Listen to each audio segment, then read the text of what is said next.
Hello friends, कैसे हैं आप लोग। सबको मेरा जय भीम, नमो बुद्धा। बुद्ध और उनका धर्म में पहला खंड का तीसरा भाग। सेवक छन्न की कपिलवस्तु की ओर वापसी। नंबर 1। इस प्रकार जब स्वामी वन में चले गए तो व्यथित छन्न ने वापस लौटते समय अपने मन पर दुख का बोझ हल्का करने का भर सख्त प्रयास किया। नंबर 2। उसका दिल इतना भरा था कि जिस दूरी को वह पहले कंथक के साथ एक रात में पूरा कर लेता था, अब अपने स्वामी की अनुपस्थिति पर विचार करते हुए वियोग की चिंता करते करते उसी दूरी को पूरा करने में उसे 8 दिन लगे। नंबर 3। कंथक वैसे तो अभी भी धैर्यपूर्वक चल रहा था, किंतु वह अत्यंत क्लांत और शांत हो गया था। उसका सारा उत्साह समाप्त हो गया था। यद्यपि वह अब भी अलंकारों से अलकृत था, तो भी स्वामी की विदाई होने के कारण उसकी तेज आभा समाप्त सी हो चुकी थी। नंबर 4। और जिस दिशा में उसका स्वामी गया था, उधर घूम घूम कर बड़े ही शोक संतप्त स्वर में वह बार बार हिनहिनाता था। यद्यपि वह बहुत भूखा था, तो भी उसने पहले की तरह रास्ते भर ना घास चरी और ना पानी पिया। नंबर 5। अंत में धीरे धीरे दोनों कपिलवस्तु पहुंचे तो सिद्धार्थ के चले जाने के कारण एकदम सुन्न हो गया था। वे दोनों सशरीर तो नगर में पहुंचे, किंतु उनका मन उनके पास नहीं था। नंबर 6। वहां जलाशय पद्म पुष्पित थे, वृक्ष फूलों से लदे हुए थे, किंतु नागरिकों के हृदय प्रसन्नता से शून्य थे।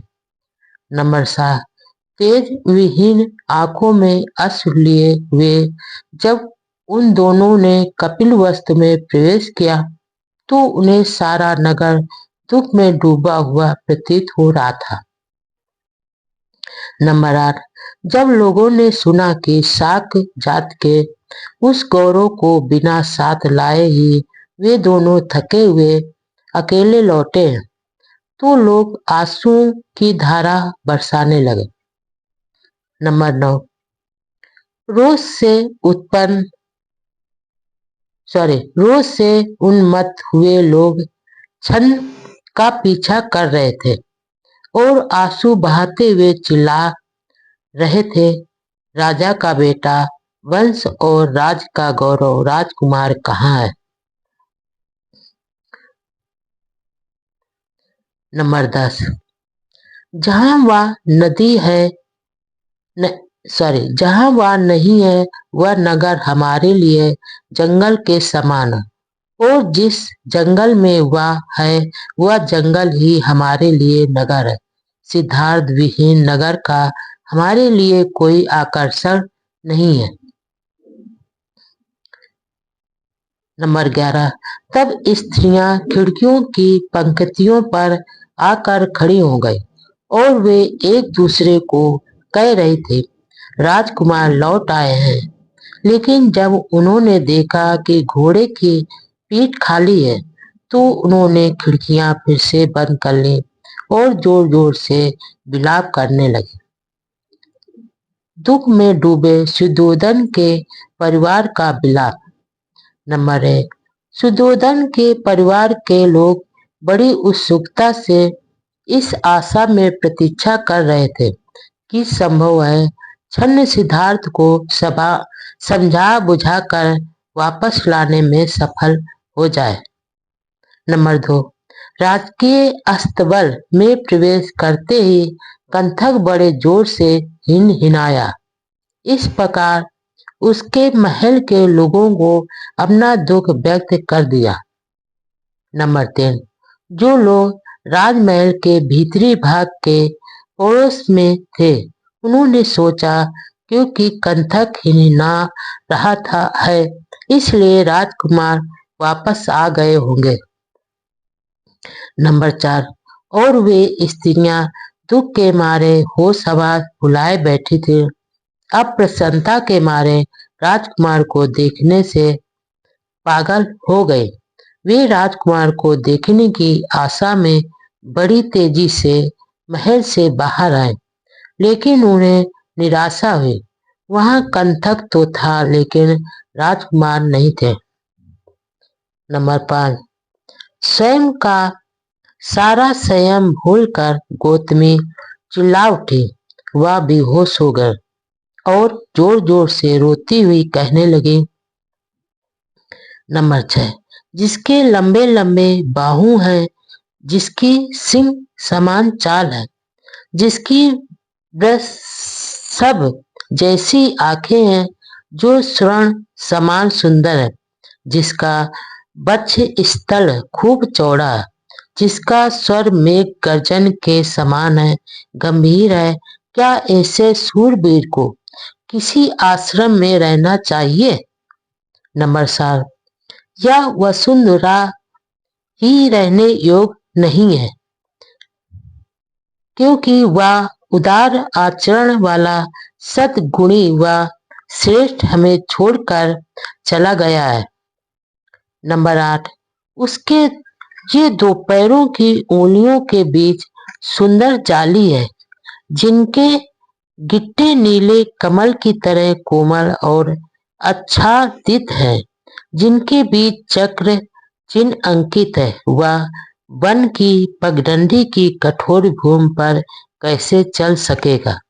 नंबर 9, वह शरीर जो महलों में रहने व आराम करने के योग है, जो मूल्यवान वेशभूषा तथा चंदन आदि के लेप से अलंकृत रहने योग है, वह मानव काया उन जंगलों में कैसे रहेगी, जहाँ शीत, उष्णता और वर्षा से बचने का कोई उपाय नहीं है।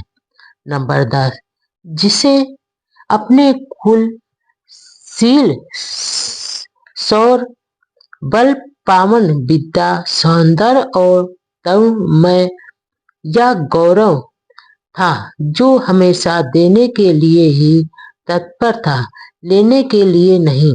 वह किस प्रकार दूसरों से भिक्षा मांग सकेगा? नंबर 11, जो स्वच्छ सुनहरी बेदाग शैया पर सोता था और जिसे रात में मधुर बाग संगीत से उठाया जाता था, वह मेरा तपस्वी अब केवल एक वस्त्र बिछाकर कठोर पृथ्वी पर कैसे सो पाएगा? नंबर 12, इस प्रकार के करुण विलाप को सुनकर स्त्रियां परस्पर एक दूसरे को गले लगाकर नेत्रों से अश्रु बहाने लगे।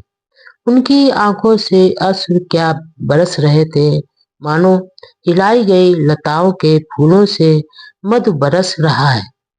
नंबर 13, यह भूल कर कि उसने उसे सहर्ष जाने की अनुमति दे दी थी, वियोग हत यशोधरा भी सुध बुध खोकर भूमि पर गिरी पड़ी। नंबर 14, मुझ जैसी कर्तव्यपरायण धर्म पत्नी को वह कैसे छोड़ गए? वह मुझे विधवा बना गए। वह अपनी धर्म पत्नी को अपने नए जीवन का संगी साथी बना सकते थे। नंबर 15, मुझे स्वर्ग की कामना नहीं है, मेरी एक ही इच्छा रही है कि मेरा पति मुझे इस लोक एवं परलोक में कभी ना छोड़े। नंबर 16, यदि मैं विशाल नेत्रों और आभा युक्त मुस्कुराहट वाले उनके तेजस्वी मुख की ओर देखने की अधिकारिणी नहीं हूँ, तो क्या यह बेचारा राहुल भी अपने पिता की गोद में लेटने का अधिकारी नहीं है? नंबर 17, खेद है कि उस वीर के कोमल सौंदर्य के भीतर इतना कठोर हृदय है, जो दया रहे निर्दयी है। कौन ऐसा है जो शत्रु को भी अपनी तोतली बोली से मुग्ध कर लेने वाले इस प्रकार के बच्चे तक को स्वेच्छा से छोड़कर चला जाए। नंबर 18, मेरा हृदय भी अर्थात में अत्यंत कठोर है, शायद पत्थर का बना हुआ अथवा लोहे निर्मित है, जो अपने प्रसन्नता योग्य तेजस्वी स्वामी के वन गमन पर अनाथवत छोड़कर चले जाने पर भी पितृण नहीं हुआ। लेकिन मैं क्या करूं, मेरा दुख मेरे लिए असहनीय है। नंबर 19, इस प्रकार दुख में अपने होश हवास गंवाए हुए यशोधरा जोर जोर से रो पड़ी। यद्यपि वह स्वभाव से बहुत धैर्यवान थी, लेकिन इस समय दारुण दुख में वह अपना धैर्य खो बैठी थी। नंबर 20, इस प्रकार जमीन पर पड़ी यशोधरा को दुख के मारे अपने होश हवास गंवाए देखकर और उसका करुण विलाप सुनकर सभी स्त्रियां भी चिल्ला चिल्ला कर रोने लगी। उनके चेहरों से आंसुओं की धाराएं ऐसे बहने लगी जैसे कमलों से गिरकर वर्षा का पानी बहता है। नंबर 21, छन्न और कंथक दोनों के वापस लौट आने का समाचार जानकर और अपने पुत्र के दृढ़ संकल्प की बात सुनकर सुद्धोधन दुख से आहत हो गए। नंबर 22, अपने पुत्र के वियोग से अत्यंत दुखी सुद्धोधन को नौकर सेवकों ने संभाला। पुत्र के वियोग से संतप्त सुद्धोधन अश्रुपूरित नयनों से घोड़ी की ओर देखा। उनकी आंखें आंसुओं से भरी थी। इसके बाद वह जमीन पर गिर पड़े और जोर जोर से विलाप करने लगे। नंबर 23, सुद्धोधन उठे और अपने मंदिर में गए, प्रार्थना की और कई मांगलिक अनुष्ठान किए। अपने पुत्र के सकुशल लौट आने के लिए उन्होंने कई मन्नतें मांगी। नंबर 24, इस प्रकार सुद्धोधन गौतमी और यशोधरा यह कहते हुए अपने दिन बिताने लगे, हे देव, कितनी जल्दी हम उसे फिर देख सकेंगे। सदा के लिए महाभिनिष्क्रमण। सिद्धार्थ गौतम कपिलवस्तु से राजगृह की ओर। नंबर 1, कपिलवस्तु से निकलकर सिद्धार्थ गौतम ने मगध राज्य की राजधानी राजगृह जाने का विचार किया। नंबर 2, उस समय राजा बिंबिसार का राज था। यह एक ऐसा स्थान था जिसे महान दार्शनिक चिंतक आचार्यों ने अपना मुख्यालय बनाया हुआ था। नंबर 3, इस विचार से उसने गंगा नदी पार करने में तेज धारा की भी परवाह नहीं की। नंबर 4, रास्ते में वह एक ब्राह्मण स्त्री सखी के आश्रम पर रुका। इसके बाद पद्मा नाम की एक दूसरी ब्राह्मण स्त्री के आश्रम पर रुका और तब रैवत नाम के ब्राह्मण ऋषि के आश्रम पर रुका। सभी ने उनका आतिथ्य किया। नंबर 5, अन्य सभी व्यक्तियों को मात देता हुआ उसका व्यक्तित्व, उसकी तेजस्ता और उसके अनुपम सौंदर्य को देखकर उस क्षेत्र के सभी लोगों को आश्चर्य हो रहा था कि उसने सन्यासी के वस्त्र क्यों धारण किए हुए थे। नंबर 6, उसे देखकर अन्य यंत्र जाता हुआ व्यक्ति वहीं खड़ा रह गया। जो वहां खड़ा था वह उसके पीछे हो लिया। जो धीरे धीरे और गंभीरता से चल रहा था वह तेजी से दौड़ने लगा और जो बैठा हुआ था वह तुरंत उठकर खड़ा हो गया। नंबर 7, कुछ ने उसे हाथ जोड़कर उसका सत्कार किया, कुछ ने सिर झुकाकर पूजा करते हुए उन्हें नमस्कार किया, कुछ ने उन्हें प्रिय वचनों से संबोधित किया, कोई एक भी ऐसा नहीं था जिसने उसके प्रति अपना आदर भाव न दिखाया हो। नंबर 8, जो रंग बिरंगे कपड़े पहने थे वे उसे देखकर लज्जित हो गए। जो व्रत प्रलाप कर रहे थे वे चुप हो गए, क्योंकि कोई भी ऐसा न था जिसके मन में अशोभनीय विचार आए हो।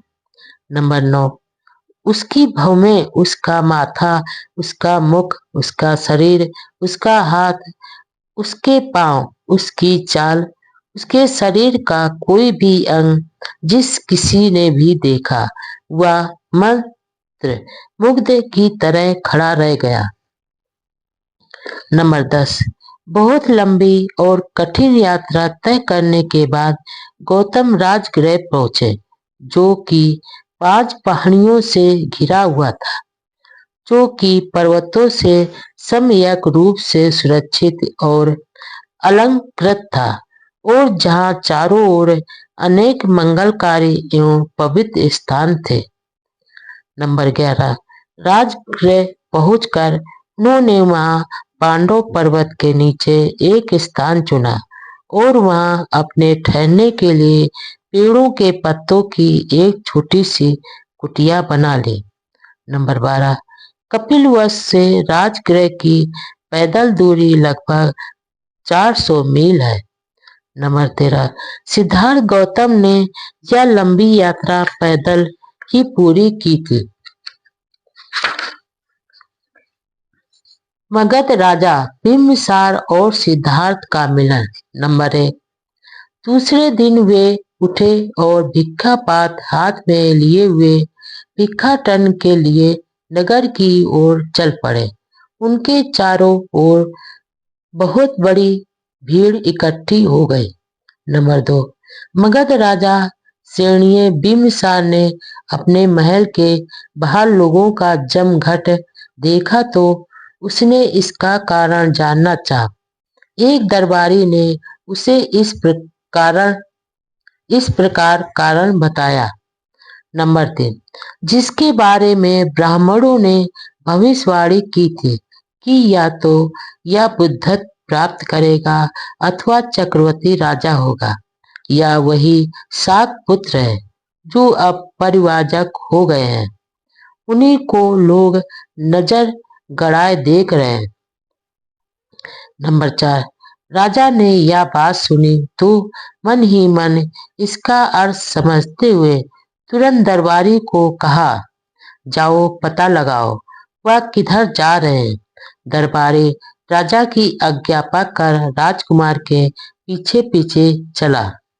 नंबर 5, मात्र 2 गज की ही दूरी आगे देखते हुए स्थिर दृष्टि शांत स्वर नपे तुले कदम वाला वह श्रेष्ठ परिव्राजक भिक्षाटन के लिए चला जा रहा था। उसकी इंद्रियां तथा चित्त पूर्ण रूप से संयत थे। नंबर 6, जैसी भी कुछ भिक्षा मिली उसे ग्रहण कर वह पर्वत के एक एकांत कोने में जा बैठे और भोजन करने के बाद पांडव पहाड़ी पर चढ़ गए। नंबर 7, क्रोध वृक्षों से भरे उस घने जंगल में जहाँ मयूरों का स्वर गूंज रहा था, मानवता का वह सूर्य कसाय वस्त्र पहने हुए वह ऐसे चमक रहा था जैसे पूर्व दिशा के पर्वतों पर प्रातःकालीन सूर्य चमकता है। नंबर 8, उस रात दरबारी ने इस प्रकार उसे वहां देखकर राजा के पास जाकर सारा वृत्तांत कह सुनाया। राजा ने जब यह सब सुना तो वह अगाध श्रद्धा भाव से अपने साथ कुछ थोड़े से परिजनों को लेकर उसी ओर चल दिए। नंबर 9, पर्वत के समान व्यक्तित्व वाला वह राजा पर्वत पर चढ़ा। नंबर 10, वहां उसने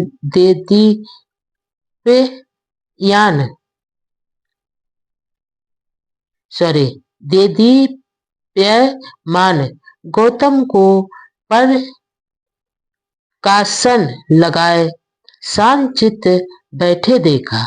ऐसा प्रतीत हो रहा था मानो वह पर्वत चलायमान था और वह स्वयं पर्वत का शिखर था। नंबर 11, उनके पास जो सौंदर्य और शांत भाव में विशेष था, महाराजा आश्चर्य और स्नेह की भावना से पूर्ण हो पहुंचा। नंबर 12, उनके समीप पहुंचकर बिम्बसार ने विनम्रता पूर्ण उनका कुशल से पूछा और गौतम ने भी वैसी ही सलीलता के साथ अपने मानसिक स्वास्थ्य और रोग मुक्त होने के बारे में राजा को आश्वस्त किया। नंबर 13, तब राजा एक चट्टान की साफ सतह पर बैठ गए और इस प्रकार बैठे हुए अपना मनोभाव व्यक्त करने के लिए इस प्रकार बोले। नंबर 14, तुम्हारे कुल से मेरी प्रगाढ़ मैत्री है, जो वंशानुक्रम से चली आ रही है और सही सिद्ध हुई है। इसलिए मेरे पुत्र, मेरे मन में तुम्हें कुछ कहने की इच्छा उत्पन्न हुई, अतः मेरे स्नेहपूर्ण शब्दों को सुनो। नंबर 15, जब मैं तुम्हारे अद्वितीय कुल, तुम्हारे यौवन और तुम्हारे अनुपम सौंदर्य पर विचार करता हूँ, तो मुझे आश्चर्य होता है कि तुम्हारे मन में राशि ठाट बाट के स्थान पर सन्यासी का जीवन व्यतीत करने का यह सर्वथा बेमेल संकल्प कहाँ से आ गया। सिद्धार्थ को राशि वैभव व युवावस्था के आनंद को भोगने का आग्रह। नंबर 16, तुम्हारे अंग लाल चंदन से सुगंधित होने के योग है, ये दूसरों द्वारा दिए गए भोजन को ग्रहण करने के लिए नहीं है। नंबर 17, इसलिए हे वृद्ध तरुण, यदि तुम अपना पैतृक राज नहीं जाना चाहते हो तो उदारता दिखलाते हुए मेरा आधार राज तुरंत स्वीकार कर लो। मैं तुम्हें अपना आधा राज देता हूँ, इसे ग्रहण करने की कृपा करें। नंबर 18, यदि तुम ऐसा करोगे तो इससे तुम्हारे स्वजनों को किसी प्रकार का दुख नहीं होगा। समय बीतने पर अंत में साम्राज्य शक्ति शांत चित्त की ही शरण ग्रहण करती है। इसलिए प्रसन्नता पूर्वक मेरे प्रति सहृदयता दिखाओ। सत्पुरुषों की सहायता से सत्पुरुषों की समृद्धि बहुत शक्ति संपन्न हो जाती है। नंबर 19, यदि अपने कुलाभिमान के कारण मेरा कहना अमान्य हो तो अत्यंत सेनाओं पर धनुष बाण के साथ झपट पड़ो और अपना मित्र समझकर मेरी सहायता से अपने बैरियों पर विजय प्राप्त करो। नंबर 20, इसलिए इन विकल्पों में से किसी एक को चुन लो। धार्मिक पुण्य, धन दौलत तथा सुख के नियमानुसार कार्य करो। प्रेम तथा आराम का विपरीत क्रम में पालन करो। धर्म, अर्थ, काम ही जीवन के 3 उद्देश्य हैं। जब आदमी मरता है तो जहाँ तक इस संसार का संबंध है, सभी कुछ निरोध को प्राप्त हो जाता है। नंबर 21, इसलिए जीवन के इन तीनों पुरुषार्थ उद्देश्यों का पालन करो और अपने व्यक्तित्व को इसका फल प्राप्त करो। कहा जाता है कि जब धर्म, अर्थ और काम की प्राप्ति अपने सभी क्षेत्रों में पूर्ण हो जाती है तो आदमी का अंत भी पूर्ण हो जाता है। नंबर 22, धनुष बाण धारण करने में समर्थ इन बाहुबली भुजाओं को बेकार न होने दो। इस पृथ्वी का तो कहना ही क्या, इनमें तीनों लोकों को जीत लेने की सामर्थ्य है।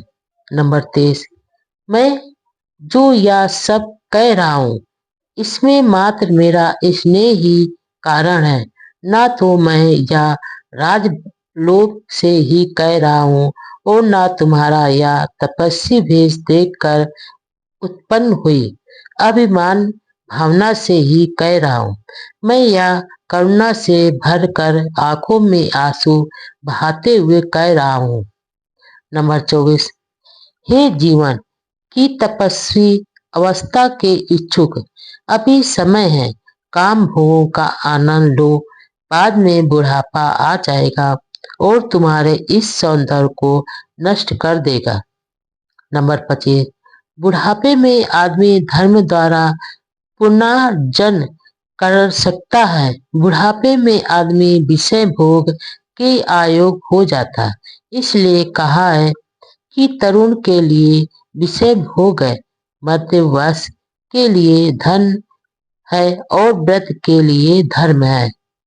नंबर 26, इस संसार में एवं धर्म और धन का शत्रु है, क्योंकि काम सुखों की हम जितनी भी सुरक्षा कर लें उसका पाना अत्यधिक कठिन है।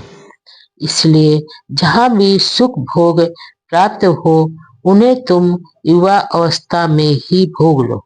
नंबर 27, वृद्धावस्था चिंतन की ओर अधोमुख है। यह शांत बने रहने हेतु गंभीर और दत्तचित्त है। अपने आप थोड़े प्रयास से ही यह संयत भाव को प्राप्त हो जाती है। नंबर 28, इसलिए भ्रमक चंचल अस्थिर वह विश्वों में अनुरक्त असावधान अधैर्यवान दूरदर्शी एवं के गुजर जाने पर लोगों को ऐसा लगता है कि मानो किसी भयानक जंगल में से सुरक्षित निकल आए हो।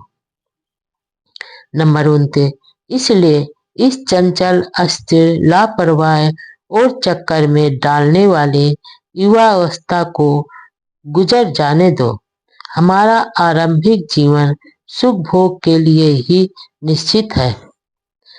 इस समय इसे इंद्रियों की अनमत से दूर नहीं रखा जा सकता। नंबर 30, और यदि धर्म में ही तुम्हारी विशेष रुचि है, धर्म ही तुम्हारा उद्देश्य है, तो यज्ञ बल दो, क्योंकि आदिकाल से यज्ञ में बल देकर उच्चतम स्वर्ग तथा पहुंचना तुम्हारे कुल की प्रथा रही है। नंबर 31, बाहुओं पर स्वर्ण कंगन बांधे हुए और नाना वर्ण के आभापूर्ण रत जड़ित मुकुट धारण किए हुए राशि गण भी यज्ञों द्वारा उसी लक्ष्य को प्राप्त कर सके हैं जिसे अनेक महान महर्षियों ने तपस्या द्वारा प्राप्त किया है।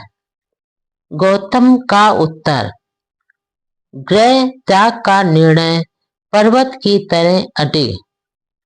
नंबर 1, मगध के राजा ने स्पष्टता और दृढ़ता के साथ इंद्र के समान ऐसा कहा, किंतु यह सुनकर भी कुमार अपने निश्चय से विचलित नहीं हुए।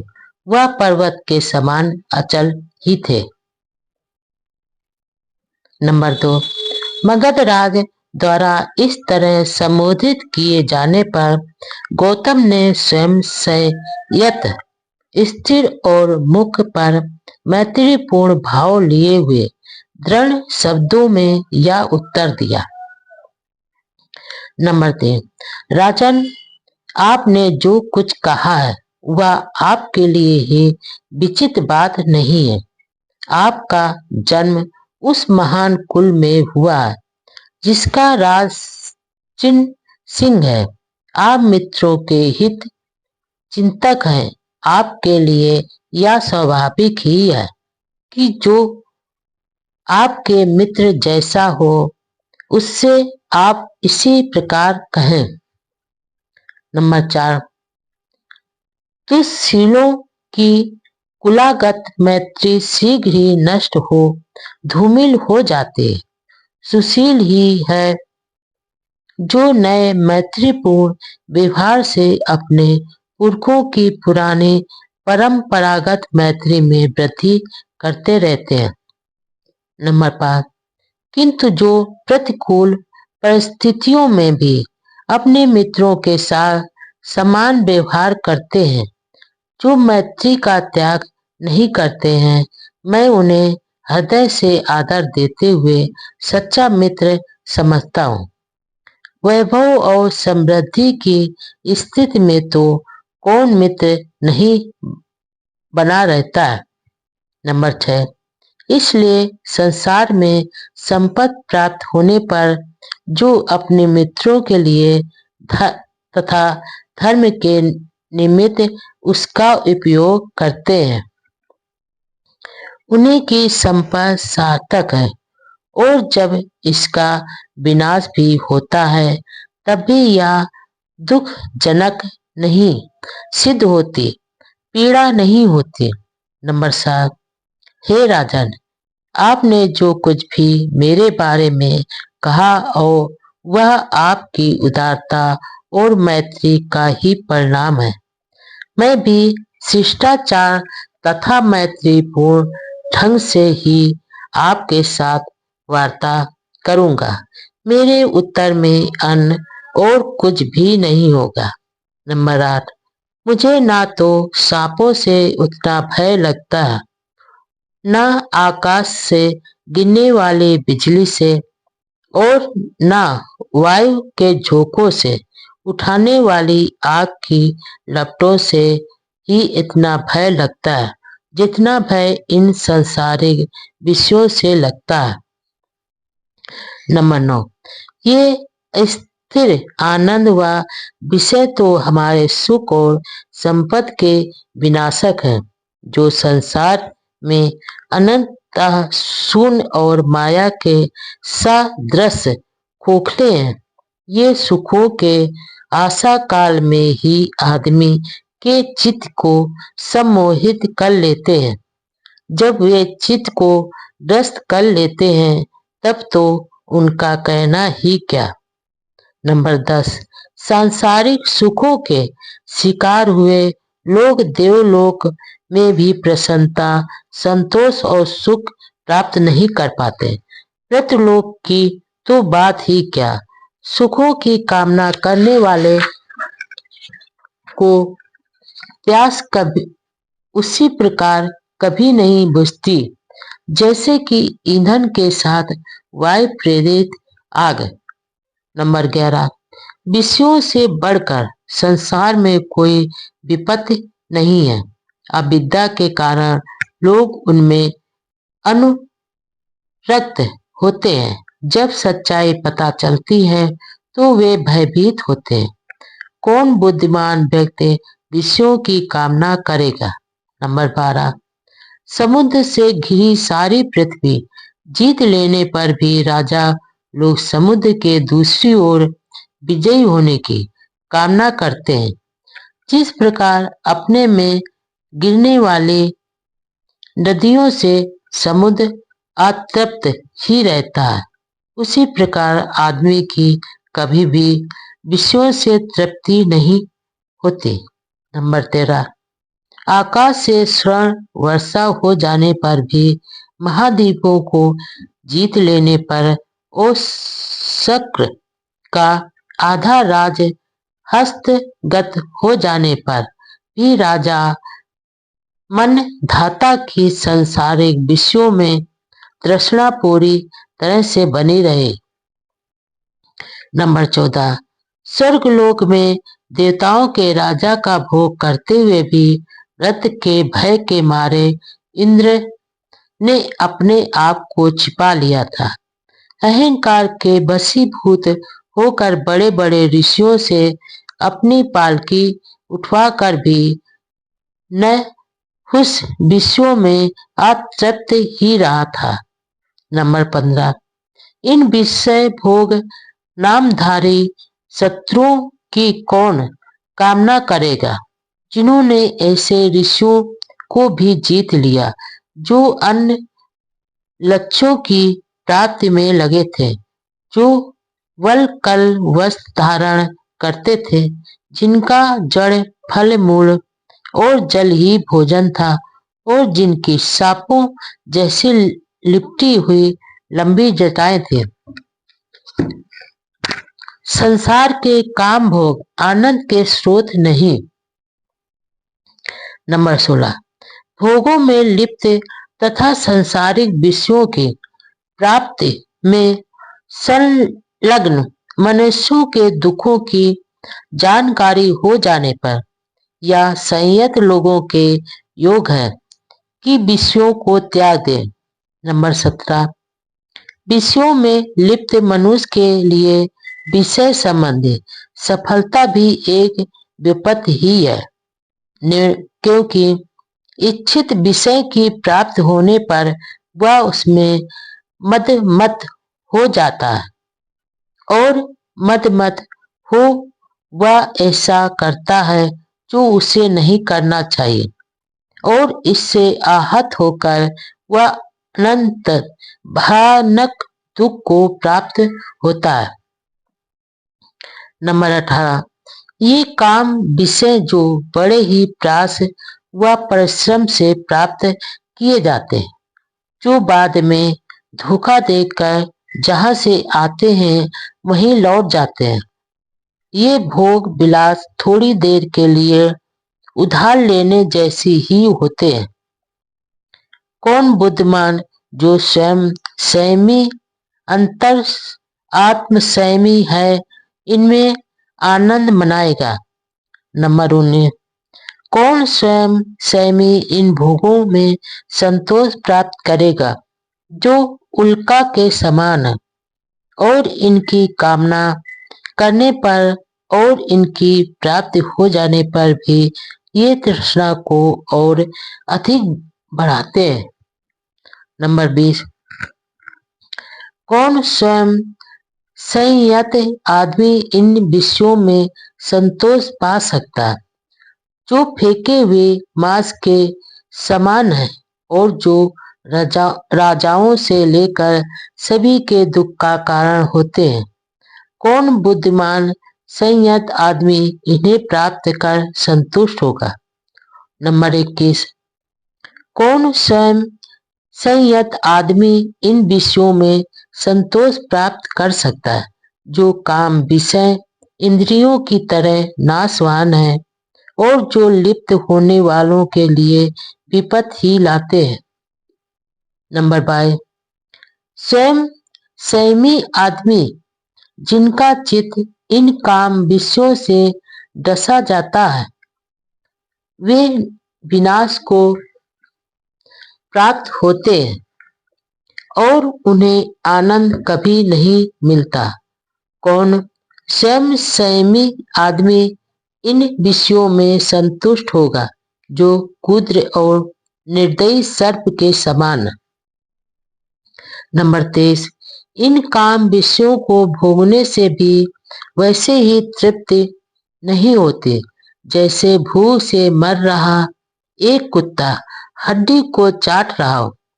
कौन स्वयं संयमी आदमी इन भोगों से संतुष्ट होगा, जो सुखी हड्डियों के पंजर के समान है। नंबर 24, जिसकी बुद्धि पर भोगों के कारण पर्दा पड़ गया हो, जो अभागा तृष्णा एवं आशा का दास हो, वह इन भोगों के कारण संसार में जीते हुए भी मृत्यु की पीड़ा पाता है। नंबर 25, गीतों के आकर्षण से हिरण विनाश को प्राप्त होते हैं। दीपक की चमक के कारण पतंगे आग में जल मरते हैं। मांस लोभी मछली लोहे का कांटा निगल जाती है।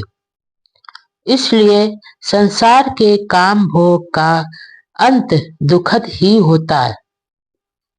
नंबर 26, सामान्यतः कहा जाता है कि काम भोग आनंद के लिए है, किंतु यदि विचार कर देखा जाए तो उनमें से कोई भी भोग पदार्थ सुखद नहीं है। अच्छे अच्छे कपड़े और शेष वस्तुएं सभी मात्र दुख के हेतु कारण ही है। नंबर 27, पानी प्यास बुझाने के लिए होता है, उसी प्रकार भोजन भूख मिटाने के लिए, घर हवा धूप व वर्षा से बचने के लिए और वस्त्र शीत से रक्षा करने के लिए तथा नग्नता ढकने के लिए होते हैं। नंबर 28, इस प्रकार शैया नींद पूरी करने के लिए, वाहन यात्रा की थकावट मिटाने के लिए, आसन खड़े रहने की थकावट दूर करने के लिए है। इसी प्रकार स्नान शरीर शुद्धि और स्वास्थ्य का साधन है। नंबर 29, जितने भी बाह्य पदार्थ हैं वे केवल आदमियों को दुख हरण के ही साधन मात्र हैं, वे आनंद के स्रोत नहीं है। भला कौन बुद्धिमान आदमी इन दुख के दूर करने के साधनों को भोग वस्तुएं मान कर भोगेगा। भौतिक संसाधन दुख हरण के साधन मात्र, आनंद के स्रोत नहीं। नंबर 30, जो आदमी सन्निपात ज्वर से ग्रस्त होने पर ठंडी पट्टी आदि को भोग वस्तु मान बैठता है, जबकि वे केवल पीड़ा को दूर करने के ही उपाय हैं, ऐसा ही आदमी इन काम विषयों को आनंद का नाम दे सकता है। नंबर 31, क्योंकि सभी काम विषय अनित्य हैं, इसलिए मैं उन्हें भोग विषय का नाम नहीं दे सकता। जो परिस्थितियां आनंद लाती हैं वही बाद में पीड़ा बन जाती है। नंबर 32, गर्म वस्त्र और सुगंधित लकड़ी शीत ऋतु में सुखदायी होते हैं, किंतु ग्रीष्म ऋतु में वही अप्रिय बन जाते हैं। चंद्रमा की किरणें और चंदन का लेप गर्मी में सुखदायी होते हैं, किंतु वही सर्दी में पीड़ादायी बन जाते हैं। नंबर 33, परस्पर दो विपरीत वस्तुएं जैसे हानि लाभ, यश अपयश आदि कभी अलग ना होने वाले जोड़े संसार में प्रत्येक के साथ जुड़े हैं। इसलिए कोई भी आदमी धरती पर निरंतर न तो सुखी रहता है और न ही सदा दुखी रहता है। नंबर 34, जब मैं इस सुख दुख के स्वभाव के मिश्रण को देखता हूँ तो मैं राज और दासता को समान ही समझता हूँ, क्योंकि न तो राजा ही सदा मुस्कुराता रहता है और न दास ही सदा पीड़ा में रहता है। नंबर 35, क्योंकि राजा के सिर पर बड़ी जिम्मेदारी होती है, इसीलिए राजा की व्यथा भी अधिक होती है।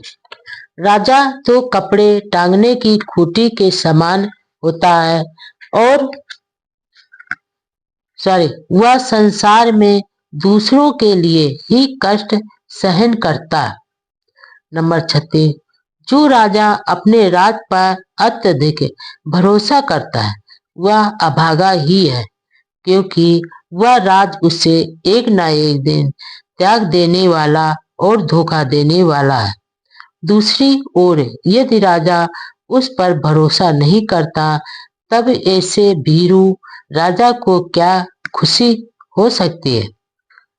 नंबर 37, और क्योंकि सारी पृथ्वी का राज जीत लेने पर भी राजा एक ही नगर में और उसमें भी केवल एक ही घर में रह सकता है, तो क्या राज केवल दूसरों के लिए ही किया गया श्रम मात्र नहीं है।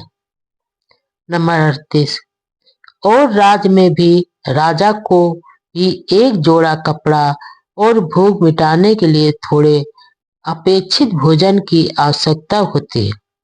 इसी प्रकार एक शैया और एक आसन की ही आवश्यकता होती है। शेष विशेषताएं केवल मिथ्याभिमान अर्थात मद के लिए ही है। नंबर 39। और यदि संतोष के लिए इन सब वस्तुओं की आवश्यकता है तो मैं बिना राज के ही संतुष्ट हूँ। एक बार यदि आदमी इस संसार में संतुष्ट हो जाए तो क्या सारी विशिष्टताएं अनावश्यक या बेकार नहीं है। नंबर 40। जिसने आनंद की ओर ले जाने वाला मंगलकारी पथ पा लिया है वह संसारिक भोगों के धोखे में नहीं आ सकता। आपकी इस उदार मित्रता को देखकर मैं पूछता हूँ कि आप पुनः बताएं कि क्या इन भोगों में कोई सार है। नंबर 41। मैंने रोष में आकर गृह त्याग नहीं किया है और न ही इसलिए कि शत्रु के बाण ने मेरे मुकुट को गिरा दिया है और न मेरी कोई महत्वाकांक्षा ही है, इसलिए मैं आपके प्रस्ताव का अस्वीकार करता हूँ। नंबर 42। जो कोई किसी कुद्र विषैले सर्प अथवा तेज जलती हुई अग्नि की लपटों से एक बार बचने के बाद फिर उसी में पड़ने की इच्छा करता है, उसी प्रकार एक बार काम विषयों को त्यागने के पश्चात उनको फिर से भोगने की कौन इच्छा करेगा। नंबर 42। जो भली प्रकार देखता हुआ भी किसी अंधे से ईर्ष्या करे, जो मुक्त होता हुआ भी किसी बंधे हुए से ईर्ष्या करे, जो धनी होकर भी किसी दरिद्र से ईर्ष्या करे, जो स्वस्थ होकर भी किसी पागल से ईर्ष्या करे, मैं कहता हूँ कि केवल ऐसा ही कोई किसी विषयासक्त से ईर्ष्या करेगा। नंबर 44।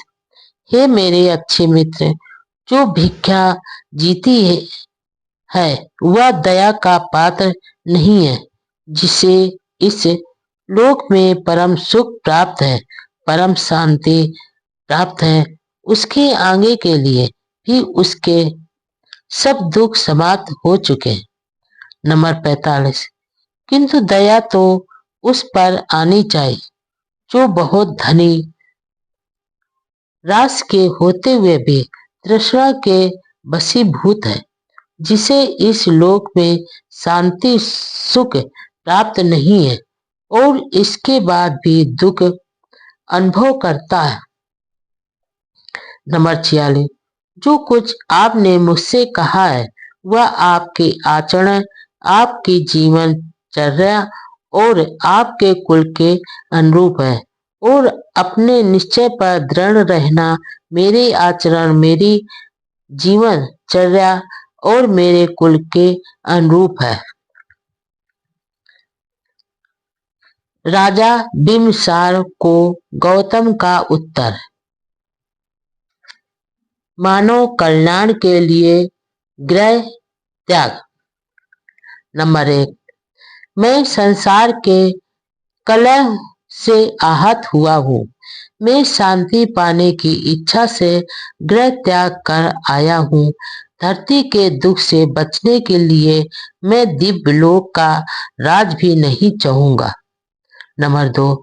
हे राजन, जैसा कि आपने कहा है कि धर्म, अर्थ और काम ही मनुष्य के लिए उत्कृष्ट लक्ष्य है और आपका यह भी कहना है कि मैं जिसकी खोज कर रहा हूँ वह दुख है, तो आपके तीनों लक्ष्य भी नाशवान और असंतोष कारक है। नंबर 3। और जो आपका यह कहना है कि वृद्धावस्था आने तक प्रतीक्षा करनी चाहिए क्योंकि तरुणाई अनित्य है उसका कोई ठिकाना नहीं, तो आपका यह कथन ही सुनिश्चित नहीं है, क्योंकि तरुणाई भी स्थिर व दृढ़ हो सकती और वृद्धावस्था अनिश्चित। नंबर 4, लेकिन जब मृत्यु बिना आयु को देखे किसी को भी अपने बस में कर सकती है, तो कोई भी शांति का इच्छुक बुद्धिमान किस प्रकार वृद्धावस्था की प्रतीक्षा कर सकता है, जबकि वह यह जानता ही नहीं कि मृत्यु किस घड़ी आ दबोचेगी। नंबर 5, जब मृत्यु वृद्धावस्था रूपी शास्त्र हाथ में लिए एक शिकारी की तरह तैयार खड़ी है और रोग रूपी बाण प्राणियों पर प्रहार कर रहे हैं, जो मृत्यु रूपी जंगल में हिरणों की तरह भागे जा रहे हैं, तब कौन दीर्घायु होने की कामना कर सकता है। नंबर 6, तरुण पुत्र या वृद्ध या बालक, हर किसी के लिए यही योग है कि वह तत्परता से उस धार्मिक व्यक्ति के पद को चुन ले जिसका चित्त करुणा से भरा है। नंबर 7, और आपको जो यह कहना है कि मैं धर्म के यज्ञ करने में आप प्रमादी बनूं, क्योंकि वे मेरे कुल के अनुकूल है और महाफलदायी है, तो मैं ऐसे यज्ञों के फल को नहीं चाहता जो दूसरों की पीड़ा पहुंचाने के लिए किए जाते हैं।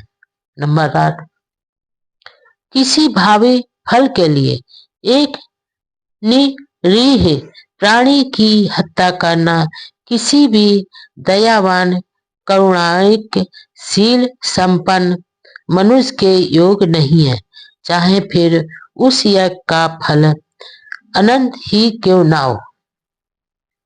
नंबर 9, और यदि सच्चा धर्म सदा चरण स्वयं संयम नैतिक आचरण और कामनाओं का अभाव आदि नियमों पर आधारित नहीं है, तो भी यज्ञ के नियम को मानना ठीक नहीं, जिसमें उत्कृष्ट फल केवल पशुओं की हत्या द्वारा ही प्राप्त किया जा सकता है।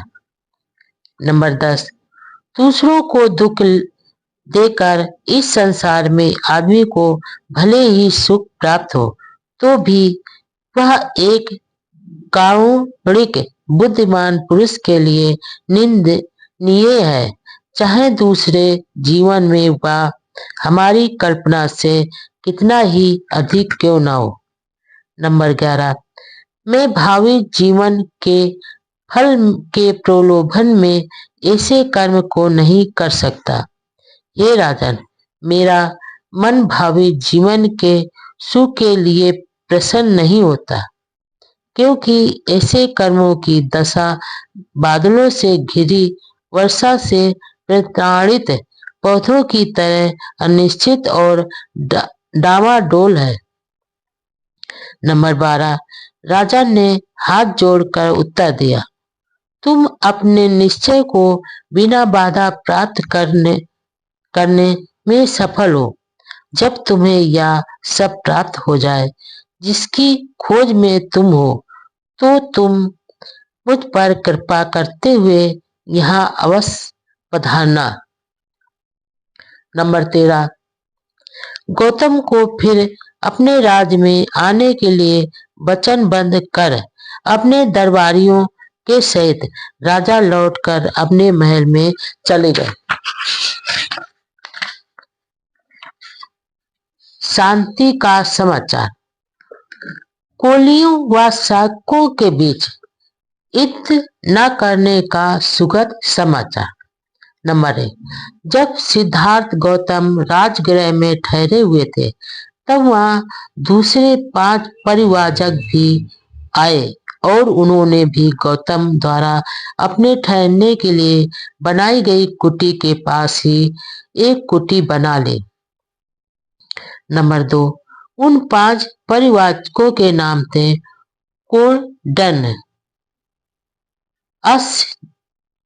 सजी अश्वजीत, बप महानाम तथा भद्दीय। नंबर 3, वे भी गौतम के व्यक्तित्व से प्रभावित हुए थे और अचरज में थे कि किस कारण से उसने प्रवज्जा ली थी। नंबर 4, उन्होंने भी राजा बिम्बिसार की भांति ही इस विषय उनसे प्रश्न पूछे। नंबर 5, जब उन्होंने उनके सामने वह सारी परिस्थिति समझाई जिसके कारण वह प्रवज्जित हुए थे, तो उन्होंने कहा, हाँ, हमने यह सुना है, लेकिन क्या तुम जानते हो कि तुम्हारे चले आने के बाद वहां क्या हुआ है? उन्होंने पूछा। नंबर 6, सिद्धार्थ ने उत्तर दिया, नहीं। तब उन्होंने उन्हें बताया कि कपिलवस्तु से उनके चले आने के बाद कोलियों से युद्ध ठनने के विरोध में शाक्यों में बहुत बड़ा आंदोलन छिड़ गया। नंबर 7, आदमी, औरतें, लड़के लड़कियों ने प्रदर्शन किए और जुलूस निकाले। उनके हाथ में झंडे थे जिन पर लिखा था, कोलियों हमारे भाई हैं, एक भाई का दूसरे भाई के विरुद्ध युद्ध करना अनुचित है। सिद्धार्थ गौतम के देश निकाले आदि पर विचार करो। नंबर 8, आंदोलन का यह परिणाम हुआ कि शाक संघ को एक सभा बुलाकर पुनः अपने निर्णय पर विचार करना पड़ा। उस समय बहुमत कोलियों से समझौता कर लेने के पक्ष में हो गया। नंबर 9, शाक संघ ने 5 शाकों को अपना दूत चुनने का निर्णय लिया और उन्हें यह काम सौंपा गया कि वे कोलियों के साथ संधि वार्ता करें। नंबर 10, जब कोलियों को इसका पता चला तो वे बहुत प्रसन्न हुए। उन्होंने भी अपने 5 कोलियों को चुना ताकि वे शाकों के दूतों के साथ संधि वार्ता चलाएं। नंबर 11, दोनों ओर के दूत आपस में मिले और तय किया कि मध्यस्थता के लिए एक स्थायी परिषद की नियुक्ति की जाए, जिसे अधिकार हो कि रोहिणियों के जल के बंटवारे से संबंधित हर विवाद पर निर्णय ले और परिषद का निर्णय दोनों पक्षों को मान्य हो। इस प्रकार युद्ध का खतरा शांति में परिणित हो गया। नंबर 12, जो कुछ कपिलवस्तु में हुआ था उसे गौतम को बताने के बाद परिवाजकों ने कहा, अब तुम्हारे लिए परिवाजक बने रहने की कोई आवश्यकता नहीं है। अब तुम क्यों नहीं लौटकर अपने परिवार में चले जाते? नंबर 13, सिद्धार्थ ने उत्तर दिया, इस शुभ समाचार से मुझे प्रसन्नता हुई। यह मेरे लिए विजय है, लेकिन मैं वापस घर नहीं जाऊंगा। मुझे जाना भी नहीं चाहिए। मुझे परिवाजक ही बने रहना चाहिए। नंबर 14, गौतम ने उन 5 परिवाजकों से पूछा, तुम्हारा क्या कार्यक्रम? उन्होंने उत्तर दिया, हमने तपस्या करने का निश्चय किया है। तुम भी हमारे साथ क्यों नहीं शामिल हो जाते? सिद्धार्थ ने कहा, एक एक करके पहले मुझे दूसरे पंथों की जानकारी प्राप्त करनी चाहिए। नंबर 15, तब 5 परिवाजक वहां से चले गए।